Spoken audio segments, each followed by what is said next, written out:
Hola, ¿qué tal? Muy buenos días con todas y con todos nuestros seguidores. En esta oportunidad tenemos la bonita ocasión de poder continuar con nuestro ciclo de conferencias El Perú del siglo XVI. Vamos a contar con la participación de Daniel Miranda Hualpa. Él es integrante de Glosas Chroniquenses.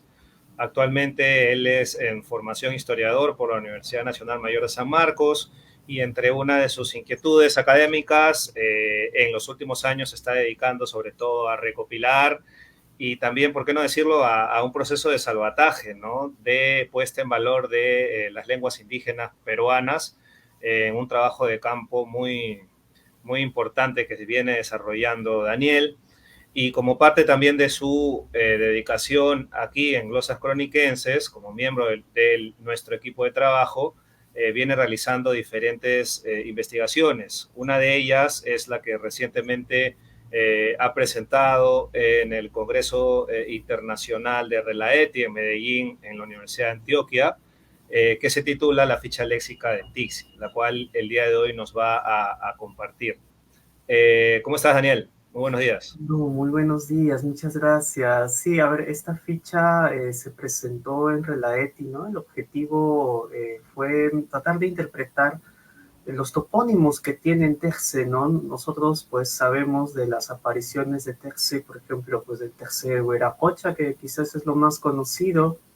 Luego tú mismo has leído cómo nombraba o cómo se nombraba Atahualpa como Terce Japaj.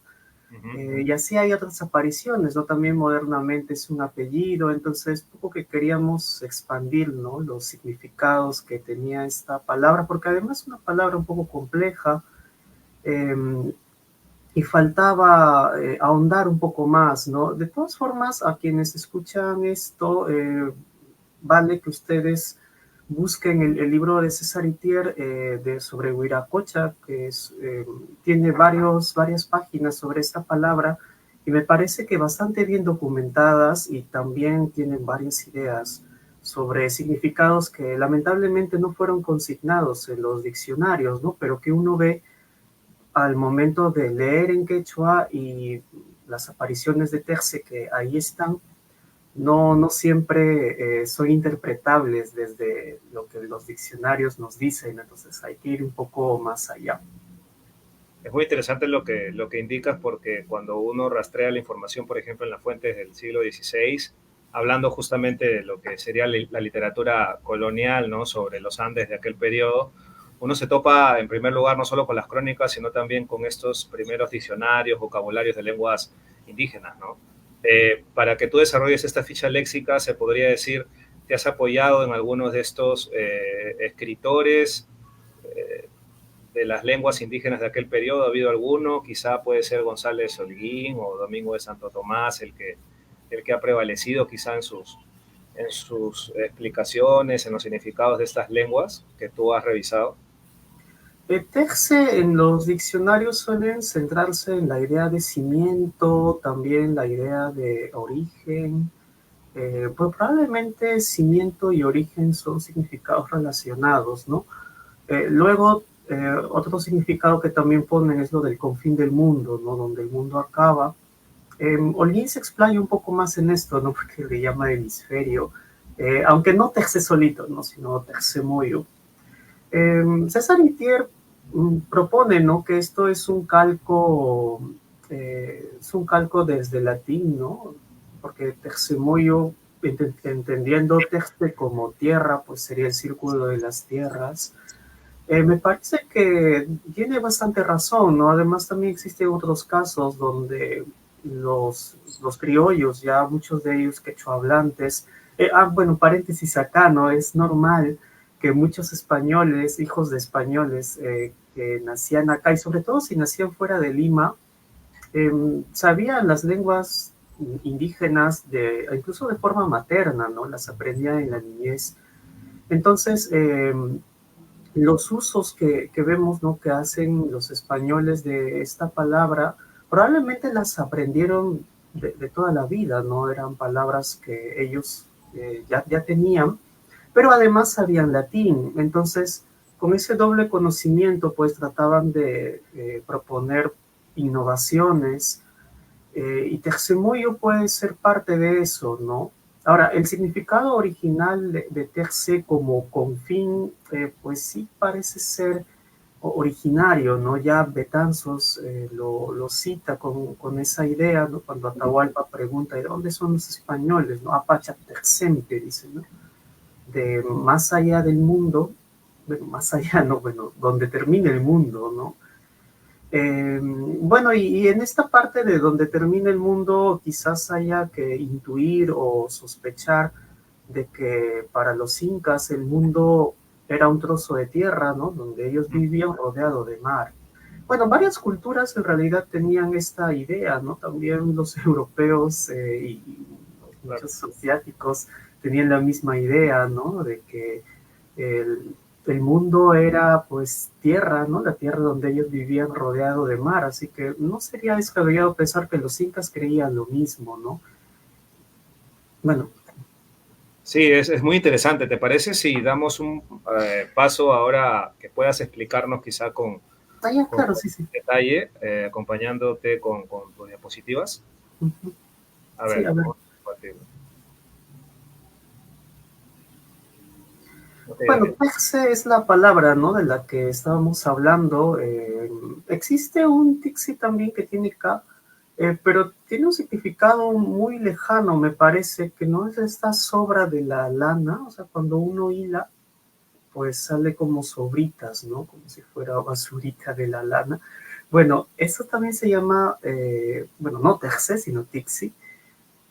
Me parece que es una palabra ya diferente, ¿no? A veces hay en quechua estas oposiciones léxicas, ¿no? Por ejemplo, tifti, tejte también da palabras diferentes. Bueno, acá tixi, tejse son vocablos distintos, me parece, ¿no? Además, en quechua huanca, donde la Q suele desaparecer, pues ellos sí tienen tixi con K, ¿no? Y lo pronuncian todavía, lo que significa que sí es necesario hacer esta distinción. Bien, entonces tercé, que es lo que nos queda y que es sobre lo que vamos a hablar, bueno, tiene una serie de significados en español y donde quizás haya que pensar de otra manera, ¿no? O sea, toda esta gama de significados que obtenemos en español probablemente no provienen de muchas ideas en quechua, no solamente que están estructuradas de diferente manera. No sé si puede pasar al siguiente. Bien, para pensar un poco en la diversidad de esta palabra, ¿no? Ustedes saben, el quechua tiene bastante extensión. Lamentablemente no encontré texi en los quichuas norteños, probablemente sí haya, pero bueno, no lo ubiqué. Pero sí hay texi en los quechuas centrales, y bueno, texi que ven ahí a la izquierda sin aspiración, es lo que se esperaría, ¿no? En los quechuas sureños. Lamentablemente, este es un vocablo que actualmente es bastante desconocido, ya ha caído en desuso. Y bueno, es difícil, ¿no? Cuando uno pregunta terce, pues no, el único terce que la mayoría de la gente sabe es pues cuando aparece como apellido, ¿no? Y por el otro lado, donde aparece con aspiración y con un asterisco, es la posible versión boliviana, digo posible porque no la he ubicado en uso, ¿no? Pero sí hay listas de palabras de quechua boliviano que la consignan así, pero bueno, faltaría ver si está en uso todavía, ¿no? Pero es no esperable, y es esperable también esa aspiración porque en Aymara tiene aspiración. Taxi es de todas formas la versión Aymara de esta palabra, aunque no comparte todos los significados, ¿no? Algunos sí, sobre todo comparte la idea de confín, ¿no? Donde el mundo termina, taxe también tiene ese significado, y también tiene la idea de cimiento. Entonces, estas dos ideas básicas, pues sí se comparten en Aymara. Ahora, modernamente, al menos por lo que pude averiguar del lado peruano, igual esta es una palabra ya en desuso, ¿no? Por ejemplo, para cimiento, tanto en quechua como en aymara sureños, pues se utiliza más, ¿no? La versión española cimintu, ¿no? Cimintu se puede escuchar en quechua sureño y también en aymara sureño. Ahora, ahí al costado está con su asterisco, ¿no? Texe, que probablemente sea la forma que en Aymara se pueda reconstruir, pero igual esto es algo que no he ubicado, así que solamente es una hipótesis, ¿no? Siguiente, Manuel. Bien, estas son algunas apariciones prehispánicas, ¿no? De Terce. Bueno, hablábamos, ¿no? Del Terce Huiracocha, que para Polo de Ondegardo es el Huiracocha del mar, ¿no? Y que esta es una de las principales ideas fuerza también de los textos de César Itier. Cabría aquí decir de que hay varios indicios, ¿no? Que apoyan esto. Luego, Terce Capaj, bueno, la idea de rey del mundo nos la da Pedro de Sarmiento. Bueno, Pedro Sarmiento, ¿no? Es el que da esta traducción. Sin embargo, entender, claro, Japaj puede igualarse a rey en español, ¿no? Bueno, se recordará esto de los Japaj de la época incaica, pues eran estos jefes étnicos, ¿no? Entonces, el Terce Japaj podría ser, ¿no? Rey del mundo. Es un modo de entenderlo en español, pero podríamos pensar acá desde la idea anterior de Terce como donde el mundo acaba, ¿no? Como, o sea, el rey de todo lo que se puede ver o de todo lo que se abarca, ¿no? Bueno, todo lo que abarca el mundo. Podría ser.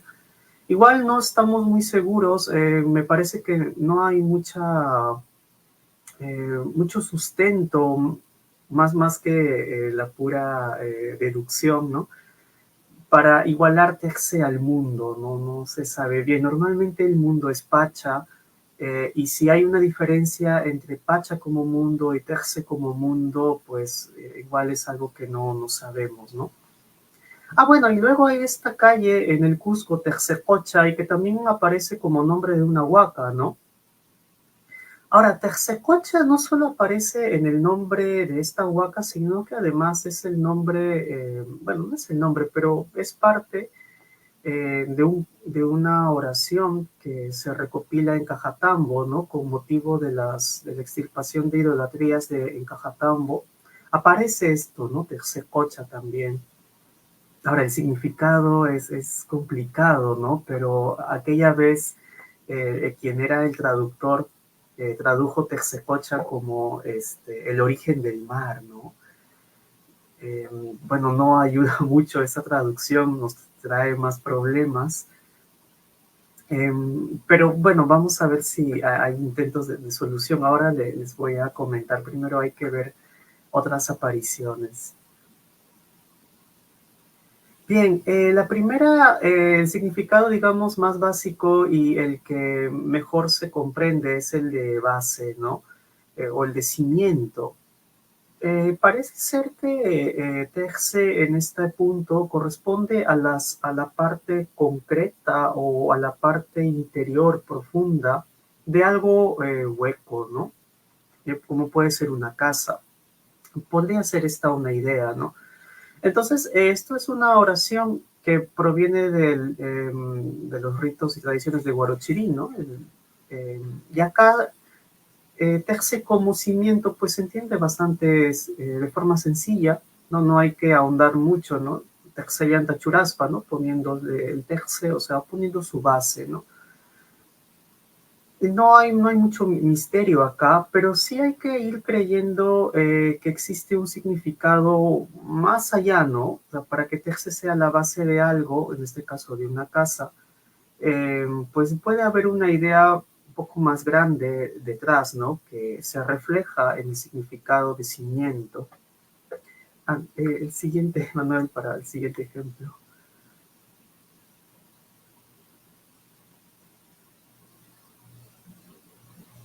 Sí, el siguiente, por favor.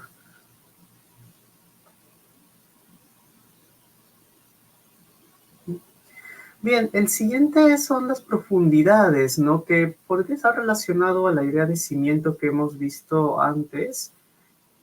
Bueno, ahí, por cierto, ahí en la cabecera tienen el título del libro de César Itier, muy bueno. Puede complementar bastante más de lo que yo puedo decir acá. Y acá dice, ¿no? Ucupachaca alpa tercepentian, ¿no? O sea, el infierno, bueno, Ucupacha, ustedes saben, es un neologismo que se crea en la colonia. Pero es interesante acá la traducción que se coloca en la versión española original, alpa terce, ¿no? Lo profundo de la tierra. Porque ya vemos aquí que terce mm, como profundo, como la parte profunda de algo, no está tan lejos de cimiento, ¿no? En este caso, el cimiento de la casa. Lo mismo se puede decir de Cochaptersen, ¿no? Lo profundo del mar. Esta idea es la que más nos va a ayudar, ¿no? Dentro de todo. Me parece a mí que es una idea más básica y pues cimiento puede ser una derivación de esto, ¿no? De la parte profunda de algo. Nótese además que tanto alpa como cocha no son cosas vacías, ¿no? Digamos, son cosas más bien densas, ¿no? El mar, digamos, está denso, la tierra también es densa, entonces parece ser de que en objetos o en cosas densas, la parte profunda es pues su terce, ¿no?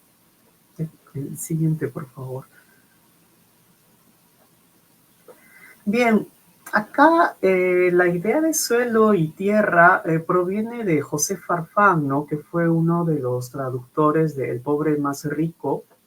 Acá conviene saber que, bueno, la primera parte del siglo XX en San Marcos hubo una cátedra, ¿no? de quechua eh, dirigida por Hipólito Galante, ¿no? Hipólito Galante había llegado aquí al Perú y bueno, y se interesó, ¿no? por el quechua. Y justo mientras él estaba acá, se, se halló esta obra, El pobre más rico, y se envió una copia facsimilar para San Marcos, ¿no? De hecho, me parece que San Marcos tiene todavía la versión original del manuscrito. Y bueno, en esos años se encargó una traducción. Yo les había comentado que terce es actualmente una palabra en bastante desuso, ¿no? Más bien, si ustedes lo ven modernamente, lo más probable es que corresponda a alguien que ha buscado en el diccionario, pero no corresponde ya a la lengua real hablada. Ahora, en estos años, ¿no? En la primera parte del siglo XX, que es cuando se hace esta traducción, probablemente todavía el vocablo estaba en uso. Y esa es la razón por la que José Farfán, ¿no? que le corresponde traducir la primera parte de esta obra, llega a entender terce como suelo, ¿no? como la tierra. Bueno, no he puesto aquí la oración que pone José Farfán, pero dice algo como eh, Chehak Mikera Sumachtersem, ¿no? O sea, como decirle, realmente esta es una bonita tierra. Y de ese modo lo traduce. Ahora, el segundo traductor, porque José Farfán no es el único, bueno, no traduce terce de ese modo, pero no sé, no estoy muy seguro de la razón. Me parece probable que sea que José Farfán todavía había escuchado terce con la variedad de usos que habría tenido en el habla real más antiguamente, en cambio que el otro traductor probablemente no lo tenía tan claro, ¿no? Entonces, al enfrentarse a esta palabra, ¿no? Al momento de traducir, pues lo coloca como entendía. César Itier agarra esta traducción y la coloca, ¿no? como tierra. Y acá conviene equiparar las ideas, ¿no? Porque también tierra o un lugar, mejor dicho, ¿no? El lugar también es Pacha y lugar también puede llegar a ser Psiqui, ¿no? Eh, pero lo interesante es que estas tres palabras que significan tierra, que significan lugar, también significan la base de algo, ¿no? Sí que puede ser, por ejemplo, la base de un árbol o la base de una pared. Pacha, en cambio, es la parte hueca, ¿no? Que hay entre el suelo y algo, ¿no? Piensen, por ejemplo, en una cama o en un carro, entonces esa parte hueca donde no hay nada, entre el suelo y el carro o la cama, pues eso es el pacha, ¿no? Entonces, siguiendo esta lógica, porque hemos visto que Terce es también la base de algo, ¿no? La parte profunda de algo, podría ser también suelo y tierra, encaja muy bien, ¿no? Estas ideas encajan muy bien. Eh, Parece ser entonces que, por ejemplo, ¿no? Para esta oración de dioses y hombres de Huarochirino, donde se habla de Hanaj Terce y Ura Terce, podemos entender como las tierras de arriba y las tierras de abajo. Don César Itier hace una oposición muy interesante que es eh, lo que sería decir Hanaj Terce versus decir Hanaj Pacha, ¿no?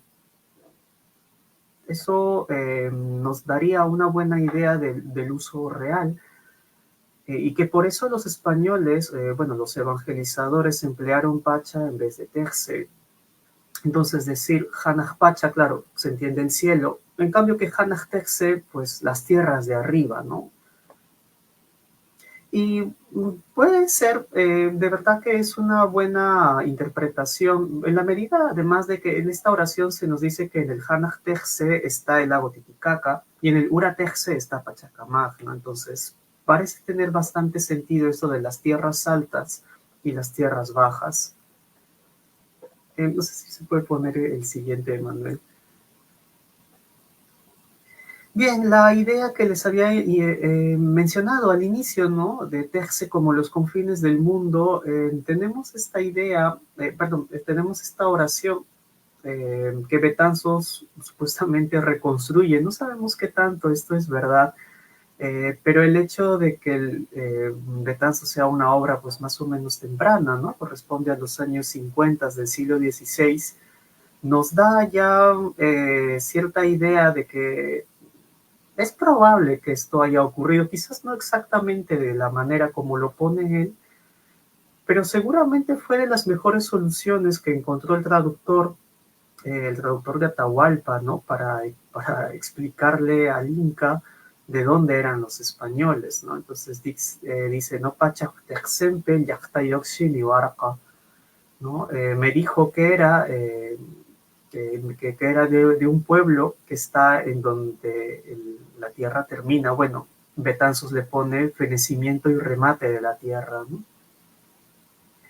La idea aquí es bueno, partiendo de la hipótesis que les comenté al inicio, ¿no? De que lo que los incas creerían sería una tierra rodeada de agua. Bueno, esa agua que rodea la tierra parece haber sido Terce también, ¿no? No sé si se puede poner el siguiente, por favor. Ajá. Bien, entonces, como recapitulando, ¿no? Tenemos Pacha y Siki, ambos, bueno, Siki más que un lugar es como un rincón, ¿no? Dice, ¿no? Chay Siki Pacakamurani, dice, ¿no? Entonces me escondí en un rinconcito, en un lugarcito. Piensen en ese significado de Siki. Y que además también, Pacha es abajo y Siki es pues la base de algo, ¿no? Ambos significados pueden llegar a tener terce, claro, con ciertos matices distintos, ¿no? Entonces, puede ser la base de algo hueco o las profundidades de algo denso. Me parece que esta es una buena forma de concentrar el significado de terce, ¿no?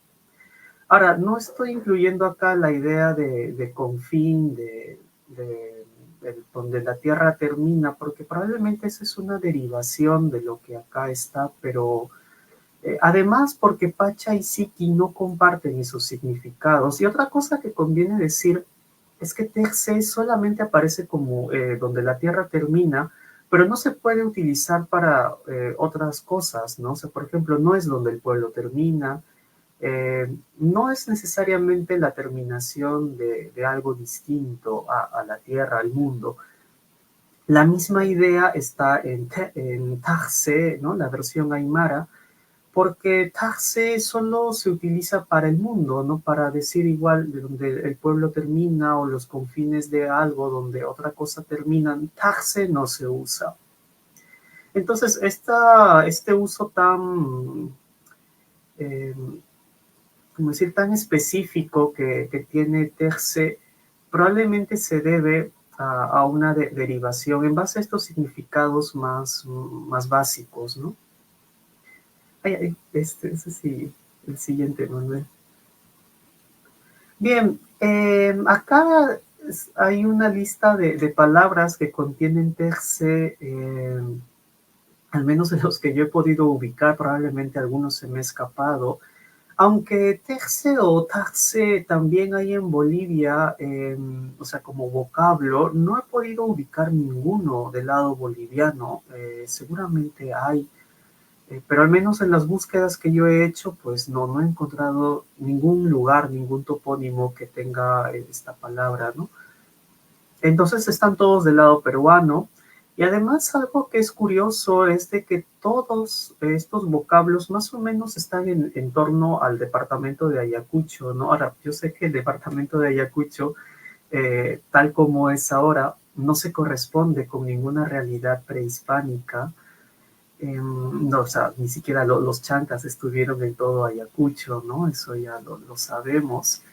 Pero en ese sentido es curioso, ¿no? Muchas zonas del norte de Ayacucho, del sur de Ayacucho, y si no es en Ayacucho, son en zonas muy cercanas, ¿no? O sea, la frontera con Arequipa, la frontera con Huancavelica, o hacia la selva también. Bueno, la selva ayacuchana, ¿no? No llega a Junín. Pero ahí está la mayoría de textos que uno puede encontrar como nombre de un lugar. Lo que pareciera indicar que esta zona es donde esta palabra pues más tiempo se ha usado, ¿no? Es en base a esto que surge la hipótesis de si esta es una palabra pues que quizás Wari también utilizaba, ¿no? Pero igual, esto es algo ya de pura especulación en base a esto que les digo, claro, pero no es algo imposible de probar, ¿no? El siguiente, por favor, Emanuel. Quisiera mostrarles el mapa que está después, poco para que chequen, ¿no? Casi todos los textos están ubicados, pues, como les decía, en lo que ahora es el departamento de Ayacucho. Bueno, algunos textos están por ahí cerca, ¿no? Se han despertigado. También hay algunos del lado apurimeño, pero todos están cerca, ¿no? De al actual Ayacucho. Ahora, Texecocha es quizás la única excepción porque está en el Cusco, está bastante lejos. O sea, si uno salta de Texecocha a cualquiera de los demás lugares que llevan Texe, pues tiene que andar bastante. La distancia es regular, ¿no? A diferencia de los otros que están bastante más juntos. Bueno, por ahí Texellamarca también está un poco separado porque el Texe más cercano, Texellamarca ya es Arequipa, pero los otros textos que están un poco más cercanos, ¿no? Al norte de Texellamarca ya están en la provincia de Lucanas o Parinacochas, ya en Ayacucho, o sea, al lado ayacuchano, que sería pues Paucar del Sarazara, ¿no? La provincia ayacuchana más cercana, bueno, no he ubicado ningún terce ahí. Ahora, ¿qué puede significar? Me parece que los terces que están en ceja de selva, y además hay varios terces que están en valle y son nombres de chakras, me parece que son interpretables a partir del significado de profundo, profundidad que les he mencionado antes, sobre todo porque está esta idea de que la selva no es un lugar profundo al que uno entra. Esa forma de hablar incluso se ha colado al español andino de la zona, y en quechua es bien común, ¿no? Y un kataja y kurusaj, ¿no? Eso que se suele decir, no voy a ir a la selva, pero bueno, ir a la selva se dice entrar a la selva. Entonces, ir hacia abajo, pues no es como ir hacia adentro, y por ahí se puede entender la idea de verse como profundo. Lamentablemente, o bueno, no es lamentable, pero digamos que no ayuda a esta hipótesis o a esta idea, es de que hay terces dos que son montañas y están bien altas. Pero Tercellamarca, por ejemplo, me parece que está a 4.600 metros, entonces no puede ser profundo. Eh, y también hay un terce en Huancavelica, bueno, es una montaña bastante más baja, está a 3.000 metros. Y claro, en relación a las tierras que están más altas, pues esa montaña puede entenderse como la parte baja, pero de todas formas es un poco desconcertante que lleve ese nombre, ¿no? Porque al menos en la zona donde está, pues no hay zonas más altas. Esa es la zona más alta bueno, de esa pequeña región y lleva Terce de nombre, ¿no? ¿Por qué? Es algo que no tengo mucha idea todavía. En los demás casos, generalmente son nombres o bien de pampas o bien de quebradas, ¿no? Donde hay montañas cerca, entonces uno puede llegar a entender, ah, ya, esta es la parte de abajo, la parte profunda respecto de esta otra cosa, ¿no? Que es más alta, de esta montaña, que es más alta, o la quebrada, ¿no? Que un poquito se puede entender también la idea de adentro. Pero bueno, igual hay estos casos donde Terce es nombre de una montaña y pues no se entiende bien, ¿no? Bueno, eso es lo que quería comentarles. Hasta acá llega la información que les puedo dar por ahí. Quizás conversando podemos sacar algo más. Pero bueno, esto es lo que quería contarles hoy. Muchas Sí, gracias. en realidad, gracias a ti, Daniel, es muy interesante todo el desarrollo que has sido tú, de alguna manera, pues, desmenuzando lo que has ido encontrando en algunos de estos autores del siglo XVI, sobre todo de mediados y fines del siglo XVI, pero también a partir del trabajo de Itier, ¿no? Qué importante es, por ejemplo, el manuscrito de Guarochirí para poder un poco complementar lo que nos dicen los cronistas de la época como Ondegardo o el propio Betanzos, ¿no? Eh, lo que me ha llamado la atención particularmente y quería un poco conversar contigo al respecto es la noción del espacio. Tú sabes que uno de los temas que se están trabajando mucho sobre todo en lo que es la arqueología andina, y también se podría decir lo que la historia a mediados de los 70s, 80s se trabajaba mucho, era el tema de la noción del espacio sagrado, se podría también identificar como espacio ceremonial, y todo lo que está vinculado con la importancia de la geografía o también la arquitectura para sociedades andinas, que en el caso puntual, por ejemplo, de los incas, era un elemento fundamental, ¿no? Cómo se podía concebir el espacio y que, por ejemplo, la arquitectura inca estaba ubicada en sitios estratégicos y la construcción de una huaca, la construcción de un tambo, de un yaguasi no era fortuita, sino más bien respondía a una concepción del espacio vinculada directamente con el imaginario colectivo inca, con la religiosidad, etcétera, ¿no? Uno de los, podríamos decir, uno de los elementos fundamentales que está vinculados a una posible, a un posible léxico de Tixi es sin duda entonces el espacio, ¿no? ¿Qué, qué te está diciendo a ti esto? Porque has mencionado, por ejemplo, lo de esta relación que habría Tixi o esta diferencia que habría o singularidad que habría entre Tixi y Pacha, ¿no? Que estos dos términos están vinculados directamente con nociones del espacio. ¿Hasta qué punto tú crees que se puede un poco ahondar al respecto? Porque el espacio viene siendo un elemento fundamental a tener en cuenta, no solo para la arqueología, sino, por ejemplo, como es en este caso particular, también para las lenguas, la comprensión de las lenguas indígenas, ¿no? Sí, a ver, la aparición de estas palabras en nombres de lugares, no sé si de verdad pueda ayudar mucho a ver si algo es sagrado o no, pero lo más probable es que esté más relacionado a situaciones de complementariedad, ¿no? De Valle y Puna.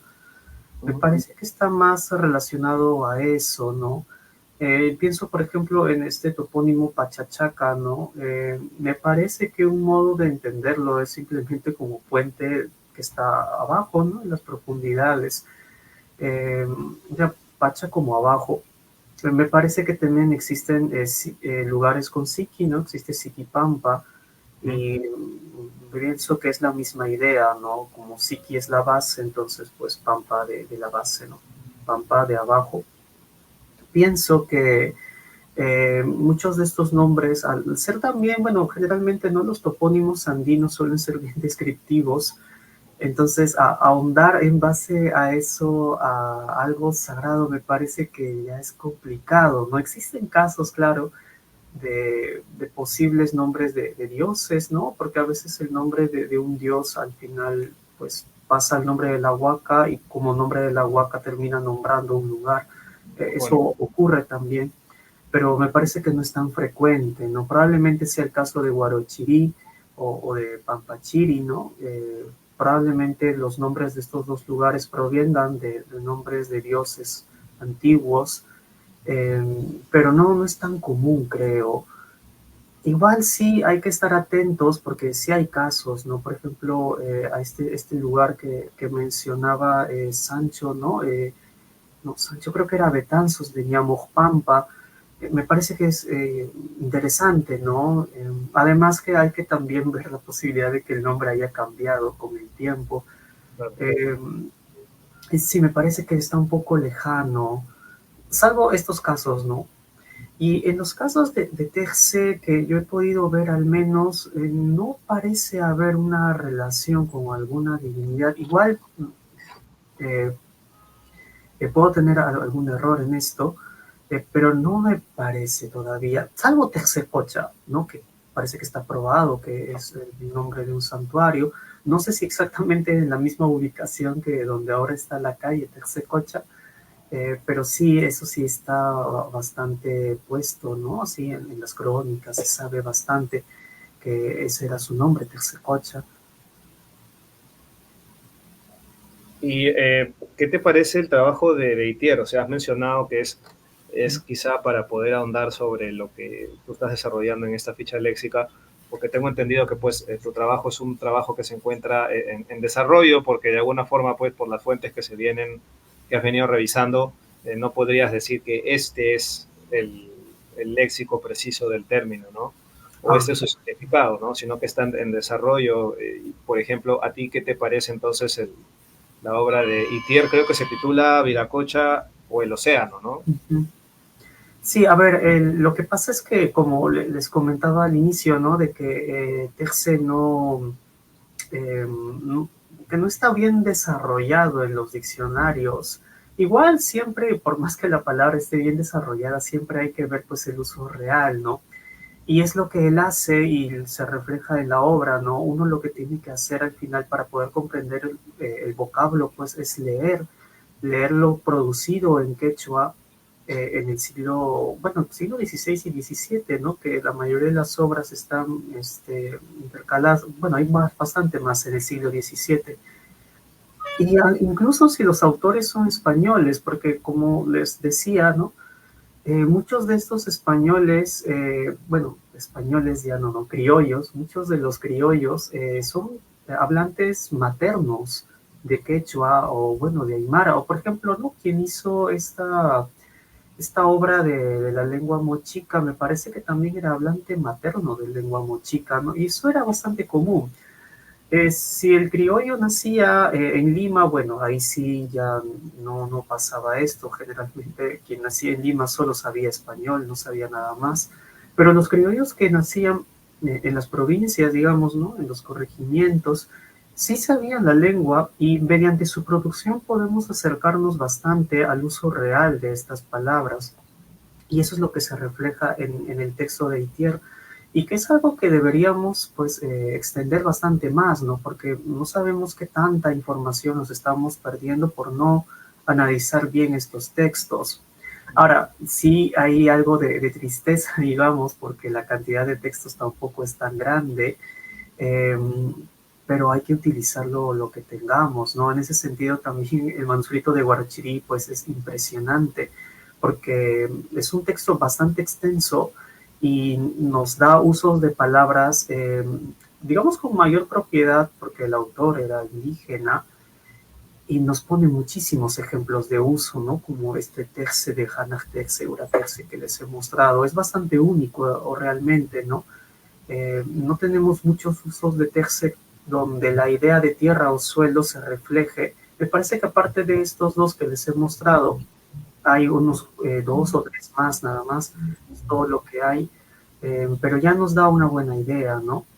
Ahora, por otro lado, hay que tener quizás un poco de cuidado con los textos que van hacia la evangelización, porque hay a veces los, Claro.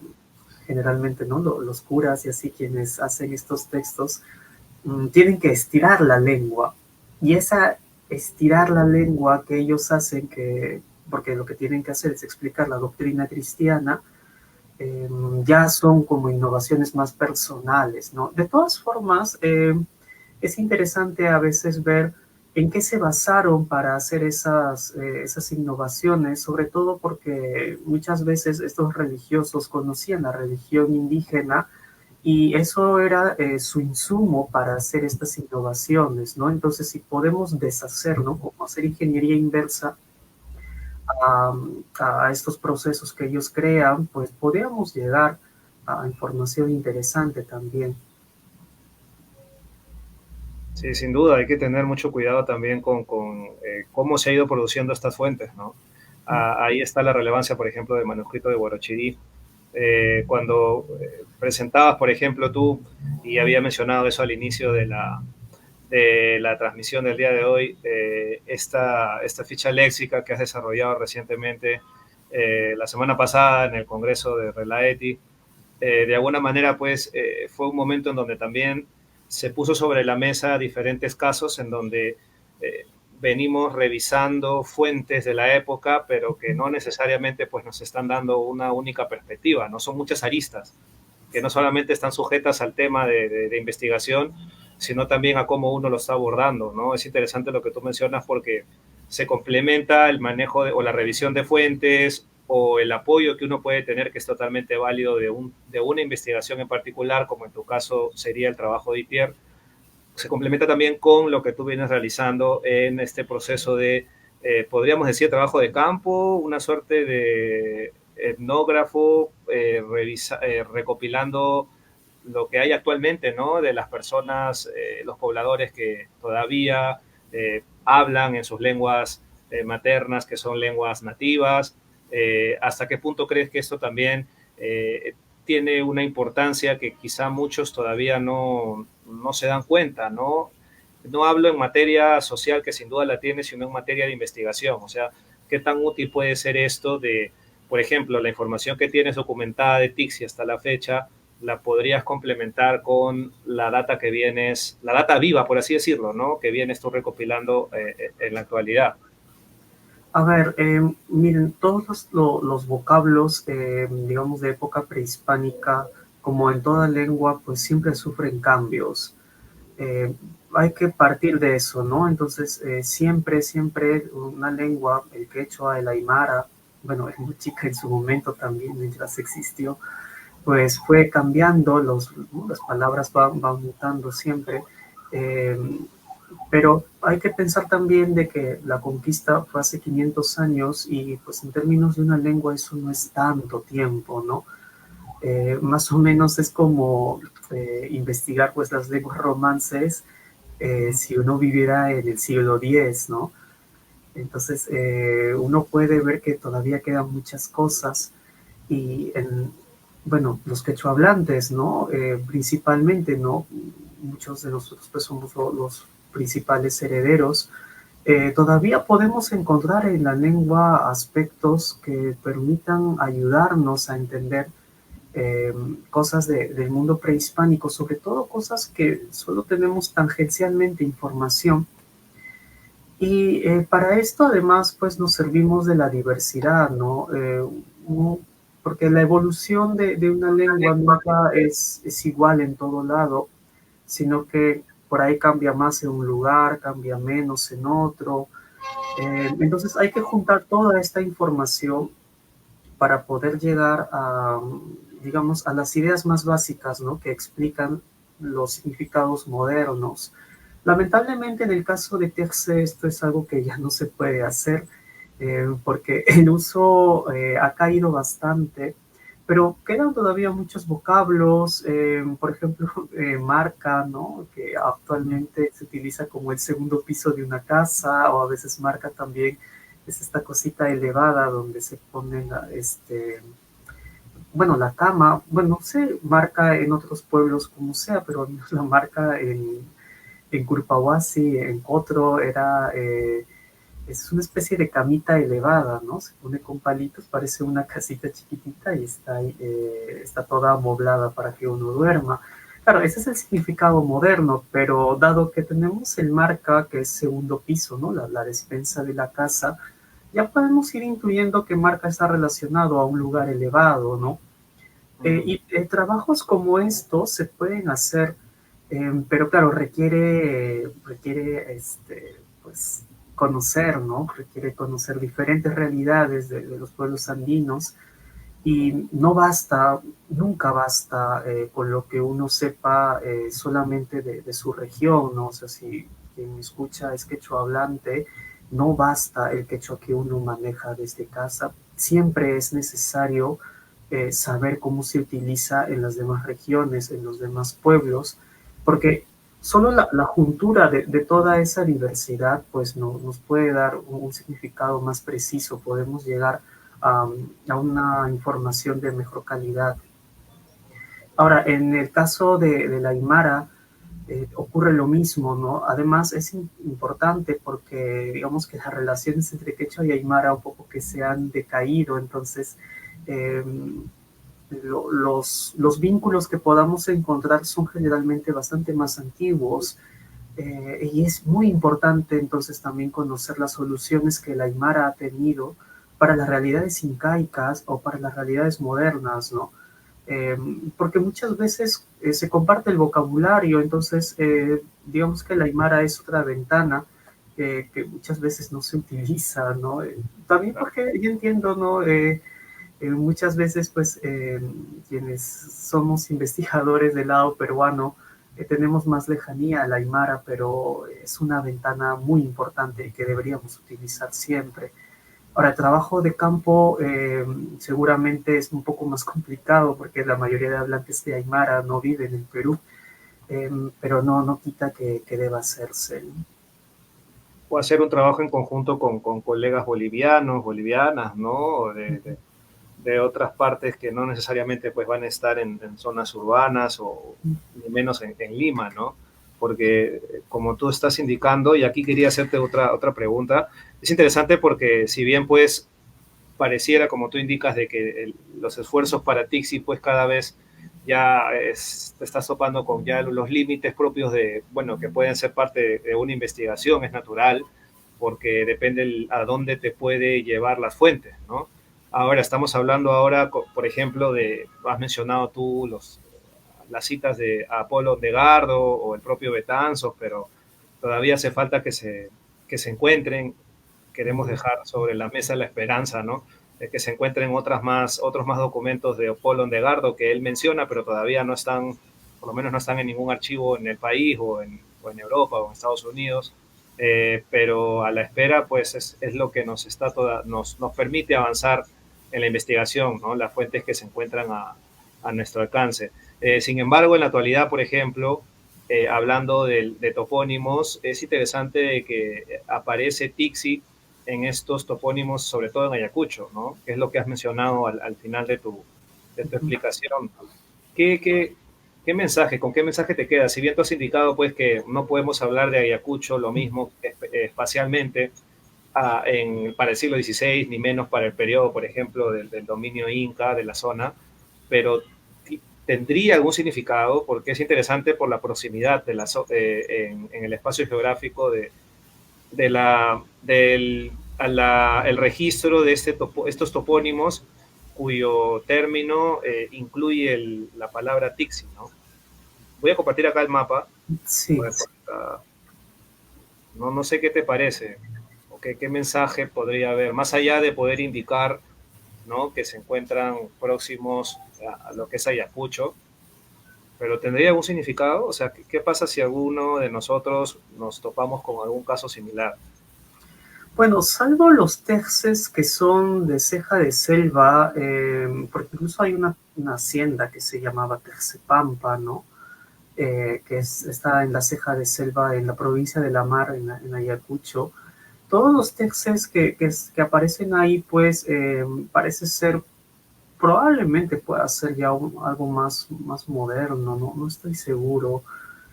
Pero se entiende en la idea de profundo, ¿no? Los textos que están hacia el sur de Ayacucho y hacia el lado de Huancavelica, me parece que son más antiguos y por eso mismo me parece también más difíciles de Sí, interpretar. llama mucho la atención. Probablemente, sí, probablemente correspondan a un periodo donde Texe tenía un significado algo diferente, pero ya es más misterioso para mí, ¿no? De hecho, hay un Tercepampa que está en Puna, me parece que esta provincia de Víctor Fajardo, eh, distrito de Guaya, no estoy seguro. Pero recuerdo haber visto que la Pampa, o sea, la Pampa se llama Terce, ¿no? Ujú. Pues claro, está rodeada, ¿no? De bastantes montañas. Y bueno, eso puede dar una buena idea de por qué recibió ese nombre, ¿no? Ujú. Sin embargo, pues hay otros textos que no cumplen con eso, ¿no? Sobre todo los dos que son montaña, que comenté al inicio y que para mí es un desafío actualmente, ¿no? Entenderlos. Ahora, no corresponde esto con ninguna realidad política del intermedio tardío, bueno, o al menos no pareciera, ¿no? Por eso es que hablaba de Wari, porque es lo único que engloba a todos. Eh, Ahora, Wari, pues ahora ya sabemos que sí estuvo en la selva, ¿no? Ujú. No sé si también es de época Wari los textos que están en Ceja de Selva. Yo me daba a mí la percepción de que era más moderno, Mm. eh, pero igual es algo que es, o sea, es pura especulación ya a este punto, ¿no? No, porque no hay algo que me encaje bien. Ahora, si al inicio, cuando yo empecé a hacer esto, yo creí que iba a encontrar Texe en un espacio bastante más desperdigado, pero no ha sido el caso, ¿no? Significa para mí, ¿no? Que hubo un estadio de la lengua que debería corresponder con esta distribución toponímica, Ujú. probablemente del quechua y probablemente tenga que ver con la expansión wari del quechua, no lo sé. Pero de todas formas, entra el misterio de por qué otras zonas de impronta wari no poseían este topónimo, ¿no? Otra opción es que esto sea un falso dato también, ¿no?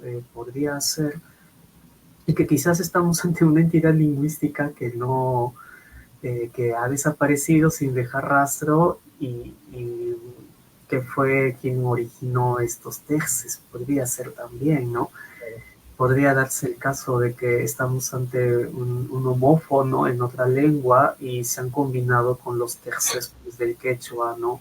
Lamentablemente, pues el solo disponer de documentación a partir del siglo XVI es problemático porque tenemos muchas preguntas, digamos, sobre el mundo previo a ese.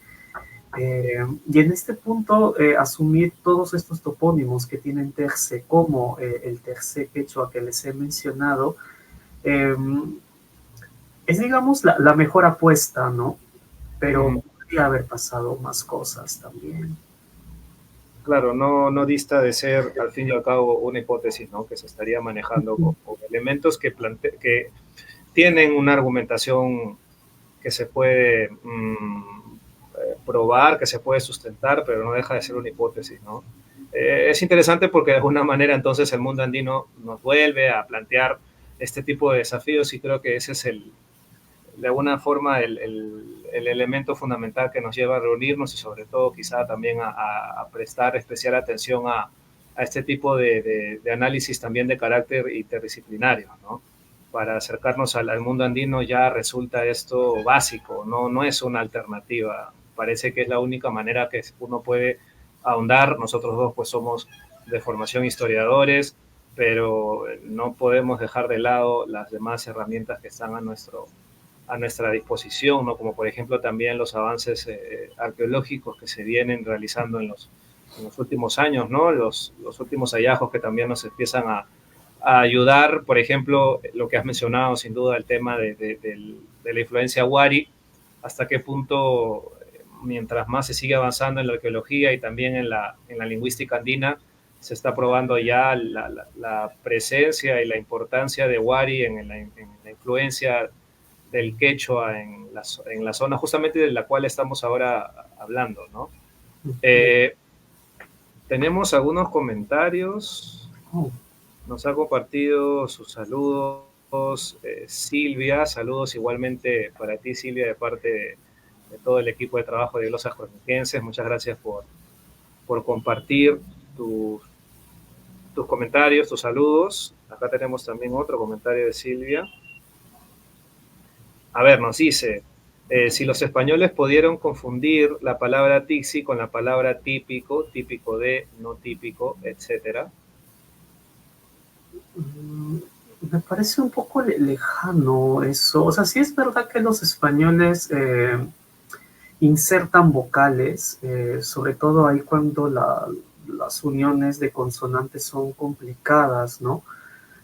Pero lo que esperaríamos entonces es tequese o tequisi, que justamente así es como lo escribe Betanzos, ¿no? Él dice tiquisi, claro, porque hay que añadir vocal en español, porque a veces es difícil. Pero me parece que típico está ya un poco más lejos de lo esperable. Ahora, es verdad que a veces la P evoluciona en Q, eh, pero bueno, no, eso sí es algo que sería bastante más especulación, ¿no? No podría decirlo. Podría haber sido un estadio más antiguo, algo como Tipsy, pero no, me parece que no hay datos para apoyar esa idea, al menos no de momento, ¿no? Parece ser que Terce, pues, al menos en la época de la conquista era ya así. Bueno, muy difícil saber si proviene de algo más antiguo, ¿no? Esta tesis que se publicó en San Marcos, me parece, acerca de cómo muchos vocablos quechuas pues iban perdiendo una vocal en el medio, ¿no? Por añadiduras de sufijos. Y claro, demuestra que el quechua muchas veces suprime vocales, ¿no? En este caso, texte podría haber tenido una vocal después, ¿no? Entre la Q y la S, pero de la que no ha quedado rastro ya, ¿no? Es interesante porque si bien no sería el caso que nos está preguntando Silvia, sí hay otros ejemplos, ¿no? En lenguas andinas que de alguna forma los españoles van a a ver, es un proceso natural cuando uno está captando una lengua diferente, que si bien en el caso de los españoles, yo estoy pensando, por ejemplo, en mi trabajo sobre el nombre del Inca Atahualpa, ¿no? La forma de Atabalipa, por la parte de captación auditiva y luego el proceso de traducción y transcripción del término, ¿no? Que sí, se pueden encontrar otros ejemplos en donde los españoles habrían confundido alguna terminología quechua, aymara o inclusive también puquina, y con diferentes fines, no solamente con un fin lingüístico natural propio del desconocimiento de una lengua, sino también con fines políticos sociales que serían o son parte de un proceso de colonización que es justamente en el contexto histórico o en este marco histórico en donde se empiezan a registrar las lenguas andinas que venimos ahora analizando, ¿no? Claro, como dice acá, nos comenta Silvia, como en el caso de Pirú, que viene de Virú, ¿no? ¿Recuerdas, Daniel, lo que planteaba? Si no me equivoco, Porras es el que plantea, corrígeme si estoy mal, el que dice que Virú viene del antropónimo de un curaca de la zona de Colombia, si no me equivoco. ¿Recuerdas? Pero ese caso es diferente porque la B y la P son sonidos labiales, ¿no? Entonces, confundirlos es bastante más fácil. Claro. Sí, eso sí es, digamos, más explicable, pero digamos que la P y la Q están muy lejos. Sí, un poco más. Como para que haya confusión ahí. Hubiéramos esperado algo diferente. O sea, porque, por ejemplo, ¿no? Lo que hacen es la Q que está tan atrás, pues lo adelanta un poco los españoles y llega a la posición de las cenas, que llaman velar, y ahí lo dejan. No lo adelantan tanto más, ¿no? Claro. Sí, son sonidos muy distantes. Cuando los sonidos son muy cercanos, pues sí, se entienden estas confusiones, ¿no? Por ejemplo, Atahualpa también que mencionas, ¿no? O sea, confundir B con W, pues como está cerca, pues sí ocurre mucho, ¿no? Sí, es muy interesante y bueno, a ver si más adelante también nos reunimos para hablar un poco en el caso del nombre del Inca Atahualpa, que sin duda iba a llamar el interés a muchos de quienes nos están acompañando y nos siguen por nuestras redes. Bueno, muchas gracias Daniel, gracias a todos los que nos han acompañado el día de hoy, los que nos van a ver en el transcurso de las horas, de los días, porque vamos a compartir esta transmisión como todas las demás que venimos haciendo desde hace ya unos meses en este ciclo de conferencias El Perú del siglo XVI, que sobre todo tiene como fin un poco poner sobre la mesa diferentes trabajos que venimos desarrollando en glosas croniquenses y también poder interactuar con quienes nos acompañan en cada una de estas transmisiones. Les tenemos algunas sorpresas que ya en el futuro inmediato vamos a compartirles para que formen parte también de las diversas iniciativas que se vienen para glosas croniquenses en torno justamente a este tipo de temas que venimos discutiendo, que venimos desarrollando como objeto de trabajo en glosas croniquenses. Muchas gracias a cada uno de los que nos han acompañado el día de hoy. Muchas gracias, Daniel. Muchísimas gracias. Bueno, hasta pronto. Hasta pronto. Chao, chao.